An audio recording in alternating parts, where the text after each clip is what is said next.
Hello students, very good morning.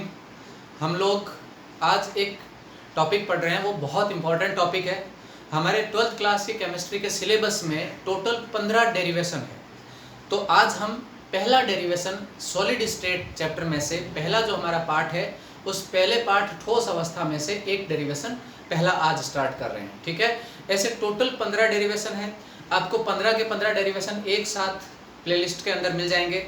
आपको उन सबको कंटिन्यूटी के साथ में लिख भी लेना है और उनको अच्छे से याद भी कर लेना है, क्योंकि आपके फिजिक्स की तरह ना तो हमारे केमिस्ट्री में बड़े डेरिवेशन है, छोटे हैं, और एक साथ टोटल सिलेबस में ही 15 ही है। हमारे जो फिजिकल केमिस्ट्री के चैप्टर है 5-6, उसमें से शुरुआत के 5 चैप्टर में टोटल 15 डेरिवेशन, यानी अगर फॉर्मूला है या इवन की एक ग्राफ भी है तो मैं तो उसको डेरिवेशन मान के चल रहा हूँ।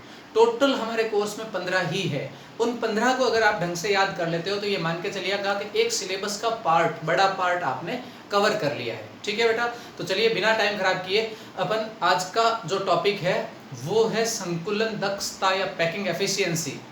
तो पैकिंग एफिशिएंसी के अंदर 3 डेरिवेशन हमारे सॉलिड स्टेट में बनता है। एक तो एफसीसी स्ट्रक्चर के अंदर, अब एफसीसी के 2-3 नाम और है। फेस सेंटर्ड क्यूब में फलक केंद्रित घनीय एकक कोष्ठिका में जो संकुलन दक्षता है उसके 2-3 नाम है। अपन उसको शॉर्ट में एफसीसी भी बोलते हैं, एचसीपी भी बोलते हैं और सीसीपी भी बोलते हैं।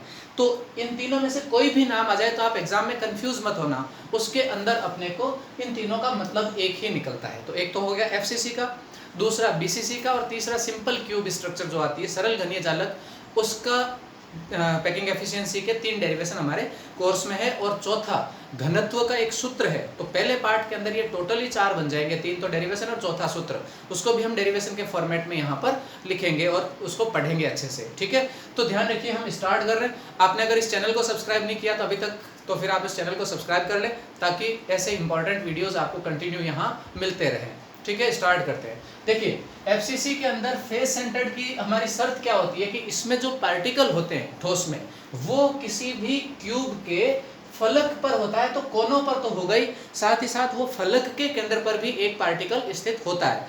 तो मान लीजिए मैंने एक क्यूब बनाया, इस क्यूब के अंदर ये वाला जो फलक है, ये लेफ्ट साइड में ए बी सी डी, ये वाला जो इसका फेस है, इस फलक फेस के ऊपर मैंने 3 गोले बनाए। 3 गोलों का मतलब आप यूँ मान लीजिए, एक जो ये दीवार है तो एक गोला वहां पर है, एक यहाँ बीच में है और एक यहाँ पर है। यानी हमारी दीवार के अंदर हम पूरी एक विकर्ण जो खींचते हैं, डायगोनल जो आता है, उसके हिसाब से हमने 3 गोले बना लिए। तो अब देखो, एक गोला ये हो गया, दूसरा गोला ये हो गया और तीसरा गोला ये हो गया।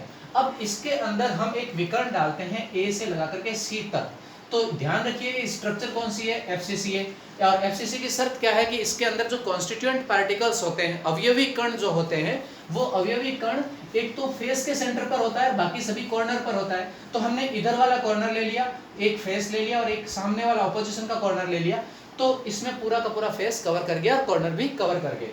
अब हमें देखना है कि भाई इससे हम पैकिंग एफिशिएंसी कैसे निकालें। तो ध्यान रखिए, हमने यहाँ पर जो ये A B C D marking की है, ये एक क्यूब है, और क्यूब में आपको पता है सभी आर्म्स इक्वल होती है, यानी सारी की सारी जो भुजाएं होती है घन की, वो सारी बराबर होती है। इसका मतलब मैं अगर इस भुजा की बात करूं, ये भुजा मैं मान लेता हूं ए है, स्मॉल ए, तो ये भी ए, ये भी ए, ये भी ए, ये भी ए, सारी की सारी ए है। तो इसी टाइप से मैं अगर देखूं तो ये वाली भुजा भी ए है, A B, B C B क्या है, बी सी बी ए है, सी डी क्या है, ये भी ए है, सारी की सारी भुजाएं ए है। ठीक है, और दूसरा हमने मान लिया कि ये ए से सी तक जो विकर्ण आ रहा है, ये डायगोनल आ रहा है, इसको हमने मान लिया स्मॉल बी।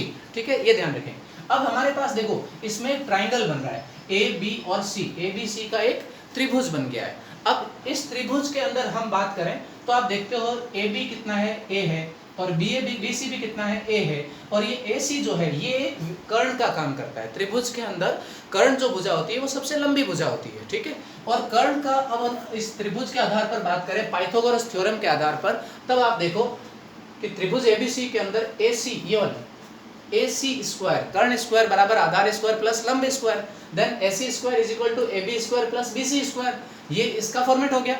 अब अपने को पता है ए सी की वैल्यू कितनी मानी थी, हमने बी मानी थी, और ए बी कितनी थी, बी, और बी सी भी कितनी थी, ये ए बी कितनी थी, ए, और बी सी भी कितना था, ए। तो B square is equal to A square plus A square, यानी कर्ण स्क्वायर इज इक्वल टू आधार स्क्वायर प्लस लंब स्क्वायर, इस फॉर्मेट से हमने कर लिया। अब देखो, B square is equal to A square plus A square कितना हो गया, 2a स्क्वायर, और अगर हम b की वैल्यू निकालें तो b की वैल्यू निकालेंगे तो ये √2a हो जाएगा। Then b is equal to क्या हो गया, √2a, और b इज इक्वल टू, देखो यहाँ पर अब ये चीज ध्यान से समझ लेना। अब इंपॉर्टेंट चीज ये है जो अपने को पैकिंग एफिशिएंसी निकालने में काम आएगी। ये यहाँ पर एक गोला है, एक स्फीयर है, इस स्फीयर में ये इसका सेंटर है, तो यहाँ से लगा करके इसकी ये जो परिधि बन रही है ये क्या हो गई, ये इसकी रेडियस हो गई, अरे इसकी त्रिज्या हो गई। अब दूसरे ये जो हमारा स्फीयर है इसके अंदर इसका जो ये सेंटर पॉइंट है, तो ये यहाँ से यहाँ तक इसमें रेडियस है और ये भी रेडियस, ये पूरा क्या है, ये पूरा इसका डाया है, इसका व्यास है, तो व्यास का आधा रेडियस होता है। यानी इसके अंदर मैं मानूं तो ये एक रेडियस ये है और एक रेडियस ये है, और तीसरे के अंदर हम देखते हैं कि ये यहाँ इसका सेंटर पॉइंट है, तो एक रेडियस ये है। तो अब टोटल 3 जो हमारे स्फीयर दिख रहे हैं आपको, ये 3 गोले दिख रहे हैं, इन 3 गोलों के अंदर टोटल 6 रेडियस होनी चाहिए। एक रेडियस देखो ये बाहर इधर भी है, इधर भी है, लेकिन हमारा A से लगा करके C तक का जो पार्ट है इसके अंदर टोटल कितनी रेडियस आ रही है, देखो एक रेडियस, दूसरी रेडियस, तीसरी रेडियस और चौथी रेडियस, यानी R कितना आ रहा है, 4R, रेडियस 4 ही हुई ना। देन हम ऐसा कह सकते हैं कि ये वैल्यू A से C तक हमने क्या माना था, B, और A से C तक के जो B है उसके अंदर 4R आ रहा है ना बेटा, तो ये वैल्यू हम यहाँ पुट कर रहे हैं, B is equal to 4R, और ये 4R अभी अपन ने देखा था कि B इज इक्वल टू क्या है, √2 है, then 4R is equal to √2 है, यही हुआ।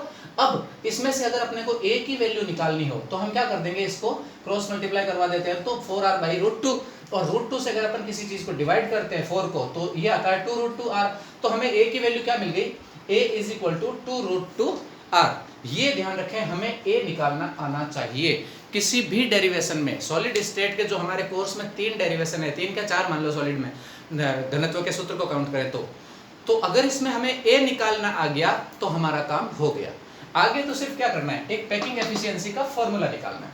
अब देखो बेटा, इस पैकिंग एफिशिएंसी का फॉर्मूले के अंदर फॉर्मूला होता है कि वॉल्यूम ऑफ स्फीयर्स। अब ध्यान रखें ये फॉर्मूला सभी डेरिवेशन में काम आएगा। हमें पता है कि एफसीसी के अंदर टोटल जो स्फीयर होते हैं, फेस पर एक फेस पे आधा होता है तो 6 फेस पे 3 और यहाँ से 1/8 मिलता है, इसलिए एक तो हो गया कॉर्नर पर और 3 हो गए फेस पे। टोटल स्फीयर कितने होते हैं, 4। एफसीसी स्ट्रक्चर में जो टोटल गोले होते हैं, टोटल स्फीयर होते हैं, वो कितने होते हैं, 4। तो यहाँ पर ध्यान रखिए हमें ये निकालना है पैकिंग एफिशिएंसी, तो 4 जो स्फीयर है उनका वॉल्यूम कितना होगा, यानी 4 गोलों का आयतन कितना होगा एक एकक कोष्ठिका में, उसको 100 से मल्टीप्लाई करेंगे और उस यूनिट सेल, उस एकक कोष्ठिका का टोटल आयतन, टोटल आयतन क्या होता है, A क्यूब, अरे भुजा क्यूब, किसी भी घन का आयतन क्या होता है, भुजा क्यूब, और भुजा हमने क्या मानी थी, A, तो A की वैल्यू हमारे पास ये पड़ी, तो A क्यूब उसका हम वॉल्यूम निकाल लेंगे। तो यहाँ पर ये ध्यान रखिए, हम बीसीसी स्ट्रक्चर की जब बात करेंगे फॉर्मूला यही आएगा। बीसीसी में 2 पार्टिकल होते हैं तो हम 4 की जगह 2 कर देंगे, सिंपल क्यूब में एक ही होता है तो हम यहाँ एक ही रखेंगे। तो ये ध्यान रखिए ये जो नंबर है ये 4 तो सिर्फ एफसीसी के लिए यूज हो रहा है, बाकी फॉर्मूला वही काम आना है, सब में अपने को सिर्फ A की वैल्यू निकालनी है, ठीक है। अब देखो ये हमारा वॉल्यूम ऑफ 4 स्फीयर, तो स्फीयर का एक जो गोला होता है, एक स्फीयर होता है, उसका जो वॉल्यूम होता है, तो then B is equal to क्या होता है, 4/3 पाई r क्यूब, ये फॉर्मूला होता है। तो हमने यहाँ अप्लाई कर दिया। अब ये टोटल एक गोले का 4/3 पाई r क्यूब था, तो हमारे पास कितने गोले थे, 4 थे, तो 4 का कितना हो गया, 4 × 4/3 pi r cube into 100 upon, ये थी A की वैल्यू, ये यहाँ पर पड़ी थी 2√2r, तो हमने इसका A क्यूब कर दिया, 2√2r का होल क्यूब कर दिया। अब आप अगर इसको सोल्व करते हो तो ये 4 को 4 से मल्टीप्लाई करते हो तो होगा 16/3 पाई r क्यूब इंटू 100 अपॉन, अब देखो इसका 2 का क्यूब कितना हो गया 8, और √2 का क्यूब कितना हो गया 2 × 2, √2 × √2 हो गया 2, और उसको 2√2, तो यहाँ पर 2 को 8 से मल्टीप्लाई करेंगे तो 16√2 और r क्यूब से r क्यूब कैंसिल हो जाएगा, 16 से 16 कैंसिल हो जाएगा, और इस वैल्यू की जब आप 100 से मल्टीप्लाई करके कैलकुलेशन पूरी करते हो तो लास्ट में परसेंटेज आता है 74%। और किसी भी सॉलिड में ये हाईएस्ट क्लोज पैकिंग होती है, यानी अभी तक हाईएस्ट अपन किसको, स्ट्रॉन्गेस्ट कंपाउंड किसको मानते हैं, डायमंड को, हीरे को, तो हीरे में भी अभी तक ओनली 74%, 74% तक ही वो अंदर से भरा हुआ होता है। इसका मतलब है कि सबसे स्ट्रॉन्ग जो हीरा है वो भी 26% खाली है, इसका मतलब यही हुआ। तो ध्यान रखिए ये 74% पैकिंग एफिशिएंसी होती है। अब आपको करना कैसे है, कंपटीशन एग्जाम में क्या क्या क्वेश्चन बन सकते हैं आपसे, बी की वैल्यू पूछ सकता है, आपसे ए की वैल्यू पूछ सकता है, आपसे 4r की वैल्यू पूछ सकता है। ये तो आपके कंपटीशन के सवाल हुए छोटे छोटे। अब इसमें से ये जितने भी फॉर्मूले बनते हैं एक दूसरे से वैल्यू निकल जाएगी। इसमें से आपसे पूछ ले r की वैल्यू क्या है, तो r की वैल्यू इस फॉर्मूले में निकाल दो। अगर आपसे पूछे a की वैल्यू क्या, अभी हमें a चाहिए था तो हमने a निकाल दिया। अगर आपको r चाहिए तो आप क्या कर दोगे, √2a/4 कर दोगे, तो उससे आपको क्या मिल जाएगा, r मिल जाएगा। तो ये तो हुए कंपटीशन के सवाल। बोर्ड में जो सवाल आता है, बोर्ड में दो टाइप से आएगा। अगर ये सवाल बड़ा आता है, 1 नंबर, 1.5 नंबर, 2 नंबर तक, तब तो आपको ये पूरा डेरिवेशन करना है। लेकिन अगर यही सवाल आपको आधे नंबर में पूछा जाता है बोर्ड में और FCC नाम आ जाता है, तो आपको सीधा सीधा 74% लिखना है। यानी बोर्ड में सवाल सोल्व करने के दो तरीके हैं, नंबर देख के करना है। अगर एग्जाम के अंदर ये सवाल 1 नंबर का, 1.5 नंबर का या 2 नंबर का आता है, तब तो पूरा करना है, डायग्राम के साथ करना है। और जनरली ध्यान रखिए, डायग्राम में ही गलती होती है। हम लोग क्या करते हैं, कुछ बच्चे इस प्रकार से ये जो डायग्राम बना रहे हैं, तो वो जो डायगोनल खींचते हैं, उस डायगोनल के अंदर ये इस प्रकार से छोटे छोटे स्पॉट लगा देते हैं। ध्यान रखिए, गोले आपस में एक दूसरे से मिले हुए हैं। अगर आपने इसे छोटे छोटे, ये इस तरह से, मान लो मैं इधर से बात कर रहा हूँ, ये बना लिया मैंने, ये ऐसा कर दिया, तो ये गलत हो जाएगा बेटा। आपने सारा डेरिवेशन सही किया है, लेकिन अगर डायग्राम ही गलत हो गया तो एग्जामिनर आपके क्वेश्चन को काट देगा। तो ऐसी गलती नहीं करें। सवाल पूरा आता है, ज़्यादा नंबर का आता है तो पूरा डेरिवेशन करें, और अगर आधे नंबर में पूछा जाता है तो आप सीधा सीधा आंसर दीजिए। FCC में कितना होता है, 74%। अगला जो डेरिवेशन है अपन नेक्स्ट वीडियो में करेंगे। Thank you.